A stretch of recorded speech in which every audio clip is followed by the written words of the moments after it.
Hey guys, welcome to this week's how-to where I go over one of my favorite presentations with how to set up a Texas rig.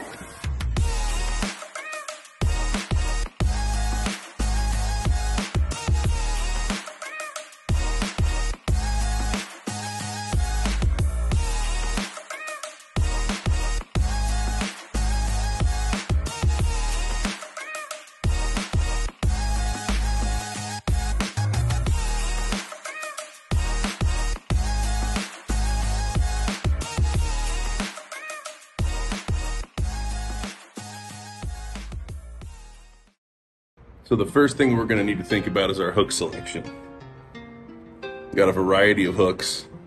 We've got an EWG. Now the EWG looks like that.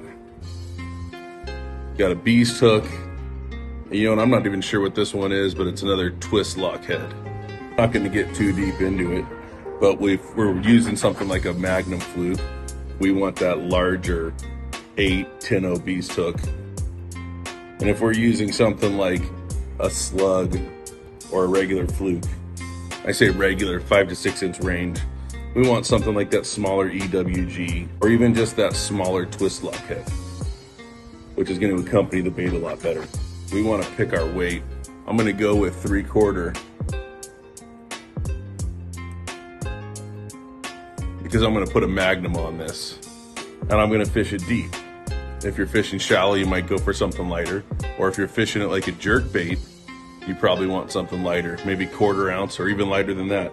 Now, most of my plastic baits aren't gonna make any noise. They're gonna be silent. This is one of the few plastics I use that's gonna have the addition of a noise attraction.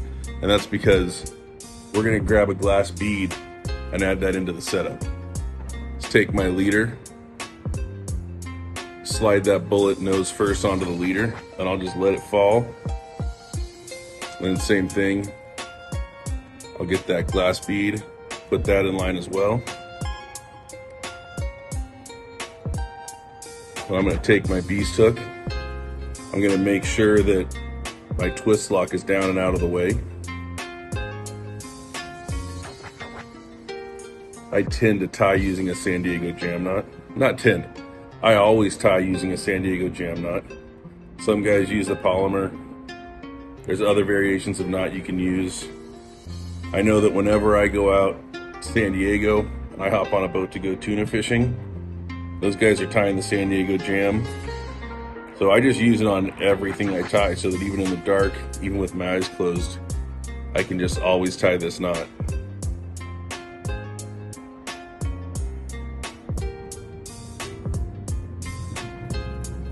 So I'm going to take that centering pin, center it on the nose, twist it up.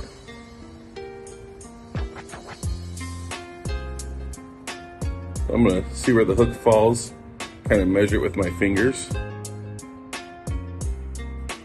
And I'm going to poke right through where I had it measured out.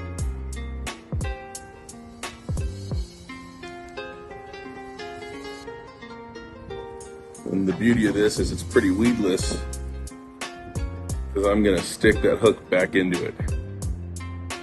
This is going to allow me to get really deep into the rocks, deep into the kelp cover, and not hang up for the most part. And now when I talk about making noise, every time this slides and clinks, it's just a little something to help bring that fish in, get a little attention. And if you're wondering how we rig that EWG, I'll go ahead and show you that too.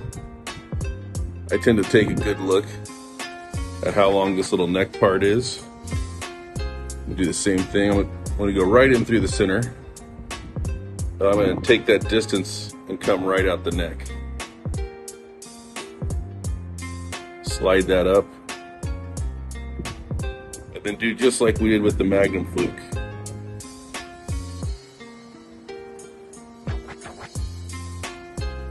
Put that right back out the center, and then tuck the tip back into the body. Nice, compact, weedless presentation. So the beauty of this rig is I can fish a lot of different things with it. I can fish flukes, I can fish slugs, I can fish grubs, craws, leeches, dragon tails. and a number of other creatures. Specifically, something like that craw playing around down there, that added sound of the bead clicking on the weight is really going to help draw it in. Then something like this grub, when you're playing that fall, it really attracts, and then as you catch up to it, you get the added clicking. Probably one of the more versatile setups I use would be my Texas rig setup. And it's definitely my setup when the bite gets slow, because the added attractants and the natural flutter of the bait being separated from the weight. And that's how I set up my Texas rig.